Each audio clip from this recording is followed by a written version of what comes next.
किसी ने बढ़िया बढ़िया बात कही, आपकी समझ में आए ना आए मैं कह देता हूं। जब हमारा वक्त था, समझिएगा बात थोड़ा सी कठिन है, समझने में थोड़ा लगेगा टाइम। जब हमारा वक्त था, जब हमारा वक्त था तब हमारे पास वक्त नहीं था, और जब हमारे पास वक्त है तब हमारा वक्त नहीं है। बात खत्म। समझ में आया? इसको हिंदी करके सुनाऊं आपको? कठिन है ना, सरल करके सुनाओ। चलो सरल करके सुनाते हैं। एक व्यक्ति बहुत धनवान था, अभी उसका वक्त है, परंतु वो इतना धनवान था कि गरीबों के लिए उसके पास वक्त नहीं था, दान पुण्य के लिए उसके पास वक्त, किसी के आंसू देखने के लिए उसके पास वक्त था तो वक्त नहीं है। और वही व्यक्ति समय ऐसी करवट लिया कि वही व्यक्ति अब बिल्कुल रोड में आ गया। शाम की रोटी का भी जुगाड़ नहीं था, अब उसके पास वक्त ही वक्त है पर उसका वक्त नहीं, उसका वक्त चला गया। अब तो वक्त है पर अब उसका वक्त जो था वो, हाँ, इसलिए जब भगवान तुम्हें कुछ धन दौलत से संपन्न बनाए तो दोनों हाथ सेवा के लिए खड़े कर देना, पता नहीं कल को ये वक्त रहे ना रहे। अच्छे वक्त में अच्छा काम जो आप कर लेते हैं वही अच्छा काम बुरे वक्त में आपका साथ देता है ना। जब समय अच्छा हो तो दान पुण्य कर लेना चाहिए, जब पैसा भगवान दे तो थोड़ा सा पैसा बचा के भी रखना चाहिए आपके कल के लिए, है ना। क्योंकि हमारे बड़े बुजुर्ग कह गए हैं कि विद्या कंठ की काम देती है। हमारे पास लिखा तो बहुत कुछ है पर कंठ में कुछ नहीं, याद कुछ नहीं है। तो लिखा तो हमारे वेदों में भी बहुत कुछ है, पुराणों में लिखा तो बहुत पड़ा है, पर क्या काम देगा? एग्जाम देने बैठोगे तो वही काम देगा जो तुम्हारे कंठ में, जो तुम्हारी विद्या पुस्तक में है वो काम देने वाली। बड़े बुजुर्ग कह गए हैं विद्या कंठ की और पैसा गंठ का। गंठ का मतलब गांठ का, पास का। हमारे पास 1 लाख रुपया है परंतु हमारे जेब में तो 1 भी रुपए नहीं है, घर पे रखे हैं। और यहाँ जरूरत, भैया हमें भूख लगी है बहुत ज्यादा, होटल वाले ने कहा भाई 50 रुपए की थाली है, अरे हमारे घर पे 1 लाख रुपए रखे हैं। होटल वाले कहेंगे कि भाई रखे हैं तो रखे, हमारे को दो 50 रुपए। अब हमारे पास 50 नहीं है तो भाई लो, पैसा नहीं है हमारे पास प्रेजेंट में तो रोटी भी मिलने वाली नहीं है। इसलिए 2 चीजें याद रखना, विद्वान बनना तो पुस्तकों के बल पे मत बन जाना, वो सारी चीजें प्रैक्टिकली आपके कंठ में होनी चाहिए। विद्या रट्टू तोते की तरह याद ना कर लेना, CO2 याद कर लिया, प्रैक्टिकली हो, वो चीजें यहां हो गले में, कंठ में। किसी ने बोला साल भर बात तो फट से बता दो, 2 और 2 4 पुस्तक में लिखा है 2 + 2 4, 2 फिर 3 4, ऐसा नहीं, याद हो, वो अभ्यास में हो। और विद्या कंठ की, पैसा गंठ का, 2 पैसे बचाते भी चलना। तुम 100 रुपए कमाओ तो 100 रुपए से 10 रुपए बिल्कुल भूल जाओ उसको के रखे हैं, जब भगवान ना करे कभी मुसीबत आए, कभी समय बिगड़े, तब के लिए वो पैसा रहे। कल को बेटी का विवाह करना हो, किससे मांगने जाओगे? अभी से बचाना शुरू करो पैसे। कहां जाओगे? 2 पैसे बचाने का अभ्यास अभी से करा करो। पैसे बचाते हो कि नहीं आप लोग? कई लोगों की आदत होती है पैसे आए तो उड़ा देते हैं, आया बस उड़ा दिया, खत्म कर दिया। अरे पागल हैं ये लोग, यही लोग परेशान हैं और यही लोग रोते हैं। शास्त्र कभी ऐसा नहीं कहते कि पूरा पैसा उड़ाओ। जितना पैसा, माताओं आपसे भी बोल रहा हूं, आप लोग ना ज्यादा पैसे खर्च ना किया करो।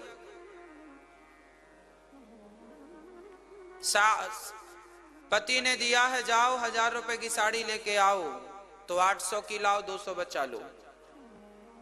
200 आपके काम आएंगे, कल आपको जरूरत पड़ेगी, पति को ही जरूरत पड़ जाए। पति मांगता ना पत्नियों से, हैं कुछ पैसे, फिर पत्नी, यदि जो पत्नी विपत्ति के समय में पैसे निकाल के दे दे, उसी को लक्ष्मी कहा जाता है ना। अब पति पत्नी हाथ खड़े कर दे, कुछ नहीं है, तो लो, ये पत्नी फिर लक्ष्मी का स्वरूप नहीं है। स्त्री को लक्ष्मी नहीं कहा जा सकता। जो पत्नी, जिस स्त्री के पास लक्ष्मी ना हो, वो लक्ष्मी मां कैसे बनेगी? तुम्हें लक्ष्मी कहा गया है। लक्ष्मी, जिस घर की नारी पैसे बचाती है, वो घर बहुत संपन्न होता, उस घर में कभी पैसों की कमी नहीं आती।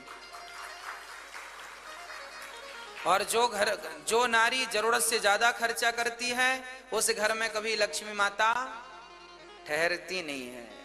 ये ठीक नहीं है। इसलिए कल कौन सा वक्त आकर खड़ा हो जाए, इसके लिए आपको अभी से कमर कस के चलनी चाहिए। 100 रुपए कमाओ तो 100 रुपए के 4 हिस्से बनाओ। 100 रुपए में से 25, देखो शास्त्र कितनी बढ़िया। जो व्यक्ति शास्त्रों के अनुकूल चलेगा, वो जीवन में कभी परेशान नहीं होगा। 100 रुपए कमाओ तो 100 रुपए में से 100 के 4 हिस्से बनाओ। 25 25 25 25 25 चौके 100। 25 रुपए आपको कहां खर्च करना है? यदि आप दुकानदार हैं, किराने की दुकान है, फैक्ट्री है, बर्तन की दुकान है, और 100 रुपए आपने कमाया, तो 100 में से 25 रुपए अपनी दुकान में और सामान, ग्राहक लौटे ना, ग्राहक ने मांगा ये सामान आपके पास नहीं है, तो वो 25 रुपए से आप वो सामान खरीद के अपनी दुकान में भरो, ताकि आपकी दुकान में आया हुआ कोई भी ग्राहक लौटे ना।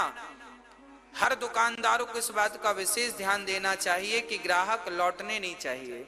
जिस दुकान से ग्राहक खाली हाथ लौटने लगते हैं, उस दुकान में दरिद्रता का वास हो जाता है। भले वो कितनी फ्रंट लोकेशन की दुकान क्यों ना हो, ग्राहक लौटा, आपने व्यवहार से लौटा दिया या अभाव से लौटा दिया, बस फिर लक्ष्मी मां रूठ जाती। इसलिए 100 रुपए में से 25 रुपए अपनी दुकान में, वह सब्जेक्ट के लिए, आपका जो फील्ड है, बर्तन की दुकान है तो बर्तन से रिलेटिव सारी चीजें, दवाइयों की दुकान है, दवाइयां सारी हों, लगभग कोई ग्राहक भले कम मात्रा में हो, पर वस्तु होनी चाहिए। चलिए, समझदार हैं आप, समझते चलिए। 25 रुपए अपने व्यापार को बढ़ाने के लिए, अपने बिजनेस को बढ़ाने के लिए, अपना ग्रोथ करने के लिए 25 रुपए अपनी कमाई से खर्च करो। चलिए, अब बचा कितना? 75। अब 25 रुपए कहां लगाना है? 25 रुपए बिल्कुल बैंक में जमा कर दो। कब के लिए? In future. हो गए 50। अब बचे आपके पास 50 रुपए। 25 रुपए में आप अपने घर का खर्चा करो, दाल चावल नमक तेल, पत्नी के लिए, बच्चे के लिए, माँ के लिए साड़ी, पिता के लिए कपड़े, पत्नी के लिए कपड़े, अपने लिए कपड़े लाओ। हाँ, और ये 25 रुपए अपने जरूरत से खर्चा करो। डीजल पेट्रोल है, गैस है, चूल्हे का सब कितना गृहस्थी में लगता है, दूध का बिल है, फलाना बिल है, इसके पैसे सब चुकाओ, बीमा कराया है वो सब चुकाओ। 25 रुपए यहां खर्च करो। अब बचा कितना? 25 रुपए बचा। उस 25 के 2 हिस्से करो। कितने हिस्से? 25 के 2 हिस्से करेंगे तो 12.5 हो जाएगा। 12.5। वैसे नियम तो यह है कि वो 25 रुपए जो बचे हैं उसका आप परमार्थ करो, दान और पुण्य करो। क्या करो? दान पुण्य करो। वो 25 रुपए से आप जरूरतमंदों की जरूरतें पूरी करो, सेवाएं करो। पर मैं कहता हूं 2 हिस्सा कर लो, 12.5 के। तो क्या होगा? 12.5 रुपए तो बिल्कुल दान के लिए निकालो 100 रुपए में से, और जो 12.5 रुपए बचा है वो आपके अड़ोसी पड़ोसी रिश्तेदार नातेदार उनके लिए बचा के रखो। कल पड़ोसी कहे कि भैया जी हमारी बिटिया का विवाह है, जरा 10,000 की जरूरत है। देखो पड़ोसी पड़ोसी के काम आता है, और जब आप कमाने लग जाते हैं ना तो लोग आपसे अपेक्षाएं भी रखते हैं, उम्मीदें भी रखते हैं। भाई हमारा व्यक्ति कमाता है, मांगेंगे तो दे देगा, पर देना भी उनको जो वापस कर दें। एक बार 1,000-500 रुपए दे के देख लेना। भाई कई लोग ऐसे खा के भाग जाने वाले बहुत होते हैं। हाँ, तो जो लोग ईमानदार हैं, यदि उनको जरूरत है तो पड़ोसी धर्म भी ये निभाना चाहिए कि आप उसकी जरूरत पूरी कर, बिना कर्जा लिए, ब्याज लिए। क्या होता है ना, आज के जमाने में लोग ब्याज ले लेते हैं। 5,000 रुपए देंगे तो 4% ब्याज ले लेते हैं, 5% ब्याज ले लेते हैं। कई लोग मैंने सुना 10% ब्याज लेते हैं। ब्याज का पैसा कभी आपको सुख नहीं देगा, लिख कर रख लो स्टाम्प पेपर में। ब्याज का पैसा कभी आपको सुकून नहीं देगा। आप करोड़ कमा लो, हमें फर्क नहीं पड़ता, 1 करोड़ कमा लो ब्याज से, पर वो तुम्हें ना शांति से सोने भी नहीं देगा। देखिए हेल्प करिए, मदद कीजिए। आप मेरे से 5,000 रुपए मांगेंगे, महाराज जी बेटी का विवाह है, मैं महीने भर बाद लौटा दूंगा, सहर्ष मैं दूंगा, लो भाई 5,000 रुपए लो। पर चलो आपने 1 महीना कहा, मैं 1.5 महीने के लिए देता हूं, 1.5 महीने बाद आप चुका दीजिए, बात खत्म। तो 5 का 5 ही वापस लो, ये पुण्य हो जाएगा। और ब्याज लिया आपने 5 का 5.5 लिया, तो ये फिर वो 50-500 रुपए फिर बचने वाले नहीं है। वो तुम्हारे बच्चों के संस्कार भी बिगाड़ेगा। वो 500 रुपए जो घर में गलत पैसा, याद रखना मेरी माँ, गलत ढंग का पैसा आपकी देहरी के भीतर नहीं आना चाहिए। वो आ जाएगा तो आप सबकी नींदें हराम कर देगा, भले वो 50 रुपए ही क्यों ना हो। ईमानदारी से कमाइए, मेहनत से कमाइए, और जो कमाइए उसके 4 भाग बनाइए। मैंने 4 हिस्से कर दिए, बात समझ में आई? अब कोई हिस्सा बचा हो तो बताओ। मैंने 1 हिस्सा बचत के लिए कहा है, बचाओ। कल को बीमार पड़ गए, डॉक्टर ने कहा 20,000 लगेंगे, कहां से लाओगे? 20,000 होने चाहिए आपके पास। इसलिए कल को कब जरूरत पड़ जाए, 1 हिस्सा संभाल के रखो, 1 हिस्सा अपने व्यापार को बढ़ाने में लगाओ, 1 हिस्सा दान पुण्य में लगाओ, 1 हिस्सा अपने घर की जरूरतें पूरी करो। 1 लाख में से 25-25 हजार के 4 हिस्से कर दो, काम बन गया। आप 10,000 कमाते हो, 10,000 के 4 हिस्से कर दो। चलो दान कम करो, पर पैसे बचाओ, आपके काम आएंगे। आप बचाइए अपने पास, कुछ अच्छा होगा आपके साथ, है ना। मैं तो ये चाहता हूं सबके पास कुछ कुछ पैसे